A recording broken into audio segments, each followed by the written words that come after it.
to contradict that statement. As a man raising children, you're also looked at in a huge criminal eye because men are not technically considered responsible to deal with children, just from the general. But for you to take care, for a man to take care of a child is very responsible. You saying it's very rare, but if you see a man taking care of a child on his own, you got to give him his props. Of course, because it's very hard. Because if you're a male father with a daughter, it's a lot of stuff that you got to recommend because it's two different genders. Of course, the so by him being a male father with a daughter, you do not want a girl to grow up without a father because of the fact you know how many people be out here be like, oh, you have no male figure, you don't know who teach you the right thing, who teach you the wrong thing, but you. Females will never tell another female to take accountability because females are just what they present to be and men are what we present to be. We are the ugly truth. That's why we don't mind going outside with a scruffy beard. And the women are a beautiful lie. That's why they all got different color makeup. That's why they all come outside with a mask and a wig.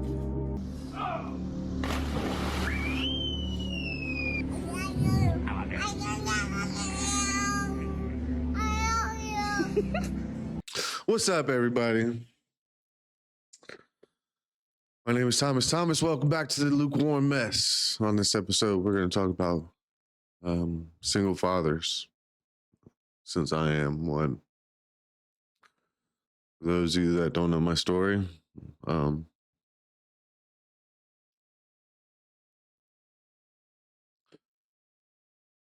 shortly after my daughter was born, I had a house, in-ground pool in the backyard for the mother of my child, myself, and my daughter. In a pristine school district in one of the top of the line suburbs here in Columbus, Ohio. One night I came home working all night. No, it was a Saturday. That's right. I had to work a Saturday, 6 to noon. 6 a.m. to noon. When I came home to a horrible 6-hour fight. Matter of fact, I don't remember what day it was, but I remember it was a 6-hour fight where the mother of my child ended up throwing a kettle at me.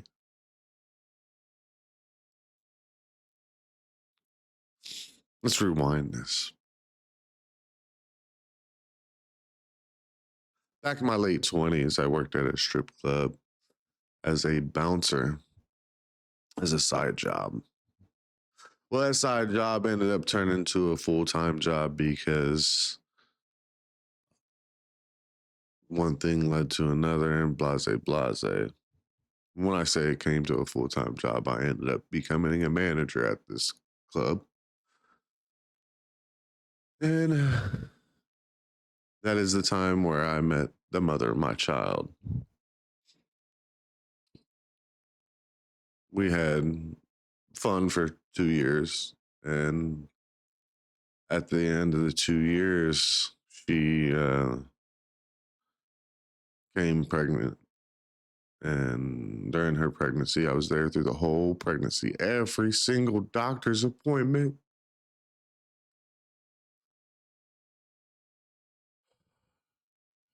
I took her to every single doctor's appointment I could. Maybe 2 I missed.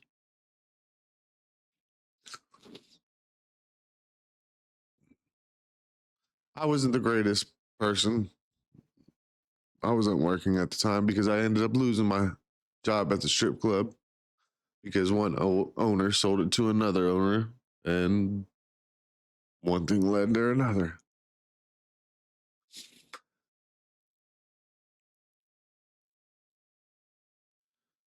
So, like I said, when I found out she was pregnant, I was beating a future indictment that came back from an ounce of mushrooms that I got busted with. Not only did that come back, I lost my job 2 weeks prior from a stabbing that happened outside the club in the parking lot, even though I was an inside associate. The owner ended up going with the armed security because they were licensed insured, but fuck Dutch, because he used to tell me all the time, this ain't a career path anyway.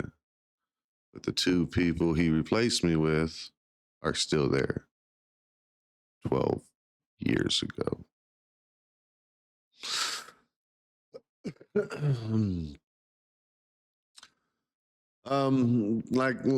like I said, we were together for 2 years, the mother of my child and I. We worked at a strip club together. Anything I have good in my life is short-lived. When my future indictment came back, I tried my hardest to beat in court. So every day I went to NA. Even though I'm not a drug addict, I smoke weed. But that's about it. I told the courts when I got busted with those mushrooms that they were mine and I was addicted to them. So I figured I'd go to NA and beat it and blah, blah, blah, da, da, da, da. So on my journey, going through NA, preparing myself, not knowing if I'm going to go to jail before my daughter was born or what. So my anxiety back then is tenfold. Everything's good. We're going through a second trimester. That was pretty good. I was still hanging out with the guys I worked with at the strip club, even though I didn't work there. She still worked there, but I didn't work there. And when you grow up and you always be prepared for stuff, you're always prepared. At least you think you are.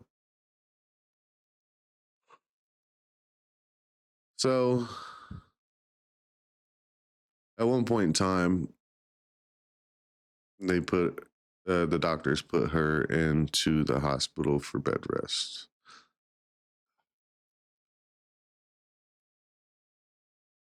The mother of my child was 28 weeks pregnant when this happened. 10 centimeters dilated. 28 weeks. Here it is. My daughter's trying to come out. So the mother of my child's in the hospital. By this time, I finally found a job where I had to work 10 hours. After those 10 hours, I'd go to the hospital for a few hours. To hang out with her. After those hospital visits for 2 hours, I'd go home. I didn't want to live in that apartment we were living in. I wanted to move into Gahanna. Well, I live out west on the west side. When you can move to Gahanna and live in a great neighborhood.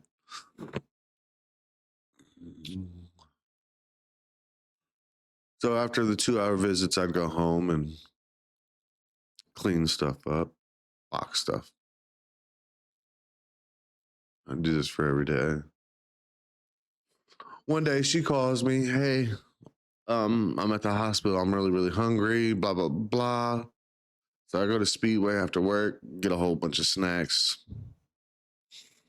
Granted, I was still beating this drug case. I was like 63 days sober off of weed around this time. I was still hanging around my friends at the strip club. You know, you go through Speedway, they'll always ask anything else. Fuck it. Let me get a pack of Swisher, blah, blah, blahs. I take the Swishers out and I throw them in the glove box.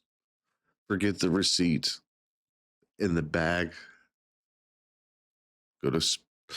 Leave Speedway, go to the hospital. Grant downtown. So I'm working up in Worthington, driving downtown to Grant, and then going out west to my apartment every day while she was on bed rest in Grant.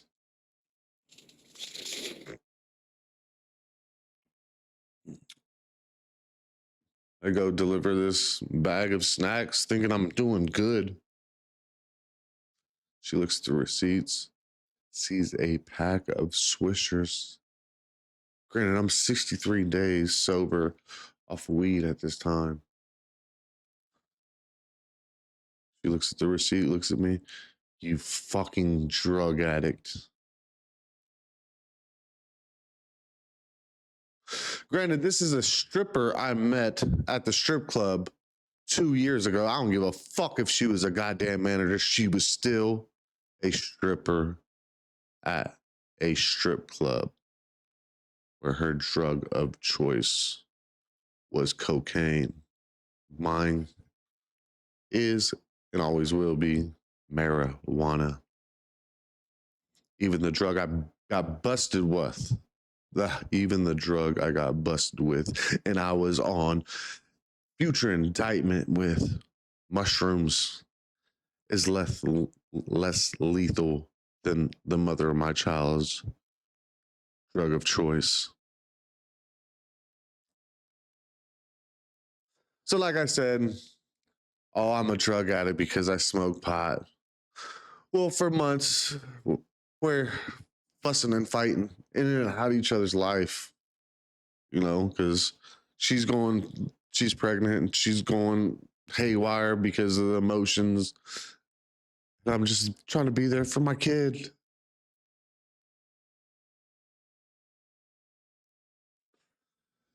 So we finally move into Gahanna and into my parents' house. They end up moving to Florida. The first night, it was going to be us. Granted, her sister was going to spend the night, but the first night, it was going to be us as a family in this house in Gahanna that I grew up in. We get in a 6-hour argument where she can't just drop anything. She's so fucking irate. She throws a fucking kettle at me.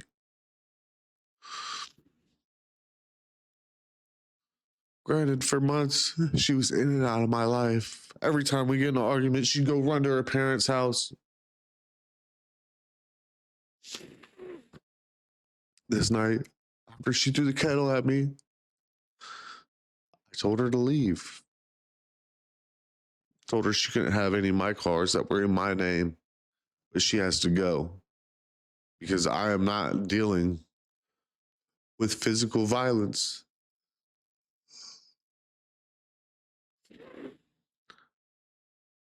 She calls her mom, calls her dad, supposedly couldn't get a hold of nobody. She calls the strip club.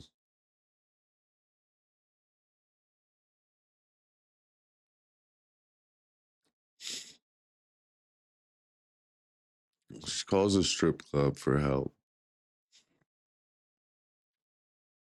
So the other manager gets in a Acura, 2-door Acura, comes to her rescue. As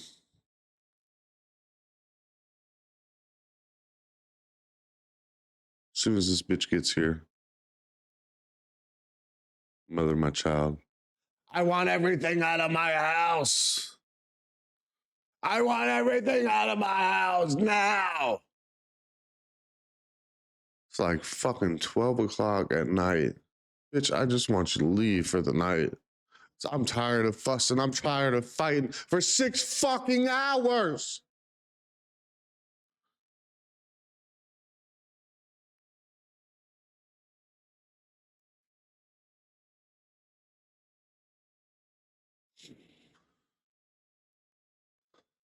I want this shit out of my house. Blah, blah, blah, blah. I just wanted her out. This bitch was about to call the cops. So I grabbed her phone, smashed it so she couldn't. Went in the house, locked the doors, locked myself in the back room. About 2 hours later,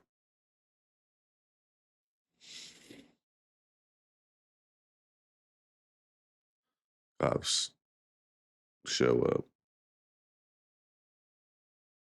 I don't know how long it was. I'm just saying, like, that's how long it felt. That's how long it felt. It was there. They kept knocking on the door. I didn't answer. They even called me at one point in time, left voicemail. Fuck them. I know what they were going to do. They were going to arrest me.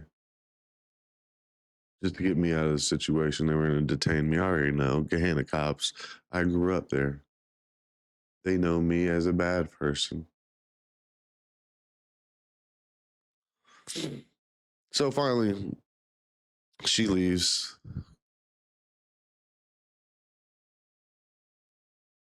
I wake up the next morning.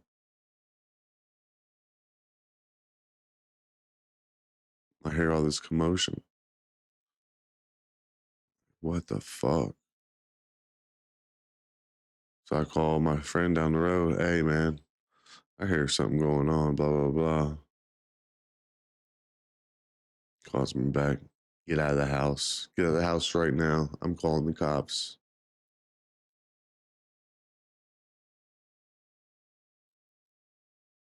She broke into the house, tried to steal all the stuff back.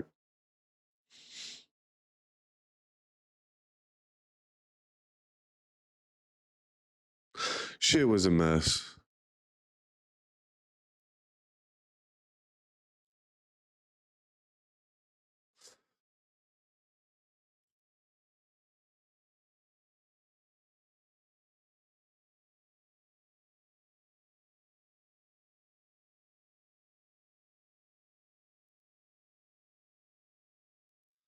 This bitch left me for her customer at the strip club who had 4, 5 other kids. And I feel like that's why she was treating me like shit previous, because dude was already around. She kept giving hints. And since I wasn't allowed at the club, I'm not saying I can't see shit. And my friends that I thought were friends with her first.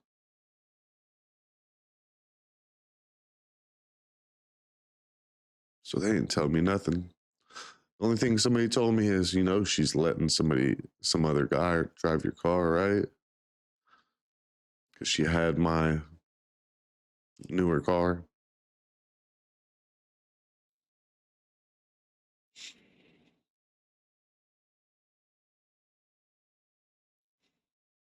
This dude,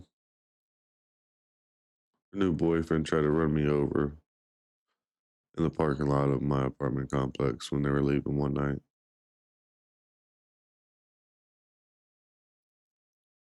This was November.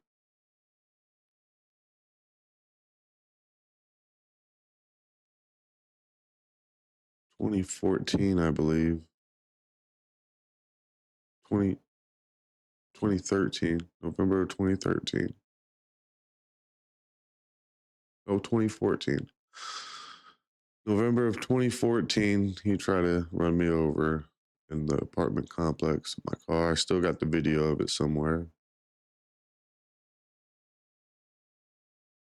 I almost ran away to Florida because I was doomed. I had my back against the wall. I needed help from my friends who were also her friends.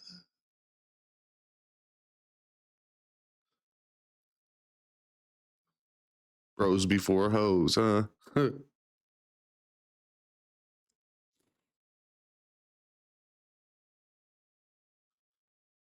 When I ended up going to court,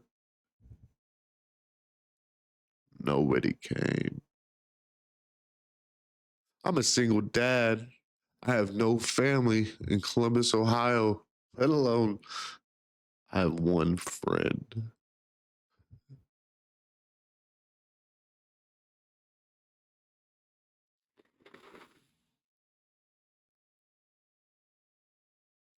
This was 11 years ago.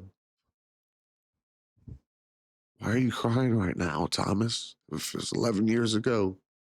Because I've been living with the hell ever since. The same person I fell in love with, the same person that told me they would never keep my daughter from me, the same person that would tell me they would never put me on child support, did all those things and more. She's teaching my daughter to fucking hate me and my family.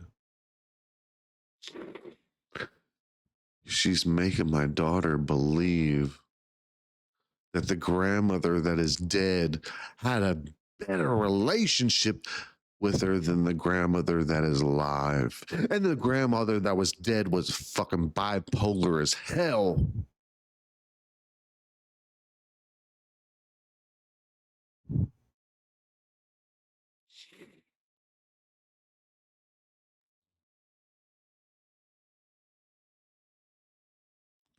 When my daughter was 1.5 years, before I had to take her mom to court, I reached out to the mother of my child's oldest sister. Dumb bitch.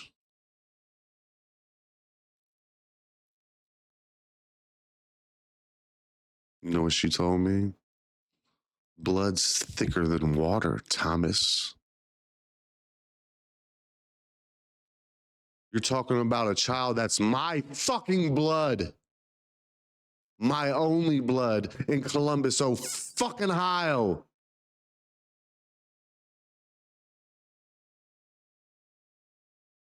Just because you do coke with your younger sister doesn't mean blood's thicker than water. Cocaine thins the blood, you dumb bitch. You should know that being a nurse.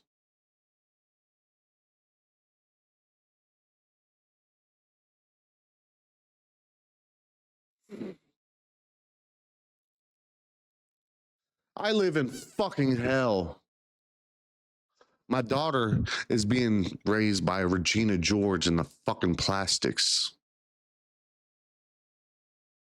And she's turning out to be one too.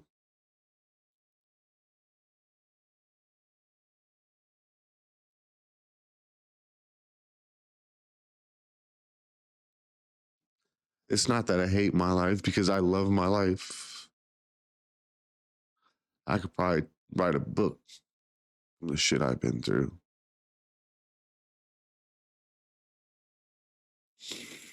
It's ironic that the mother of my child tried to run me over in a car, because when her and I were together, I almost got ran over by a car in a parking lot of the strip club after a fight. And somebody told her, you know what her answer was? I wish they would have.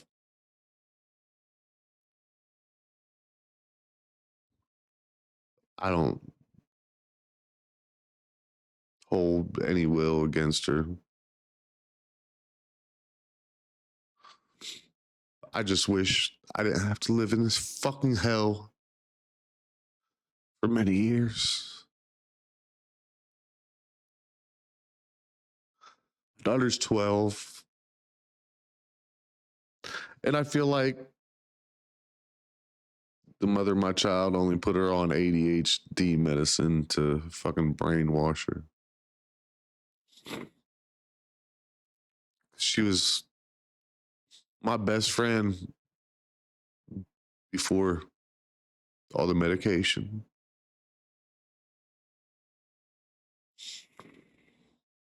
Now she just wants to be like her mom, to fit in, so she don't get bullied like all her other sisters.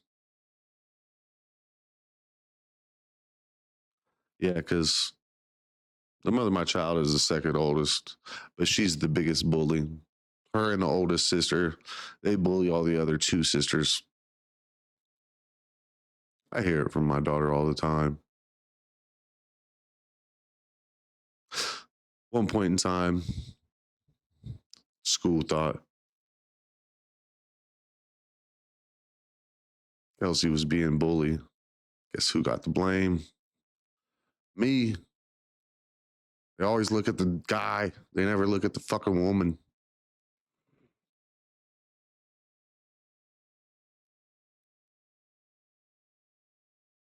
Sad part is, I'd have killed myself a long time ago if it wasn't for my daughter.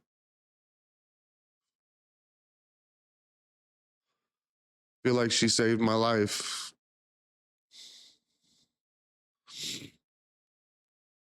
But she's gonna give me a motherfucking heart attack.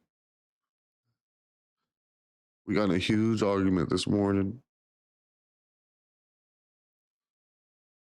She's just like your fucking mom. I hate this hell I live in.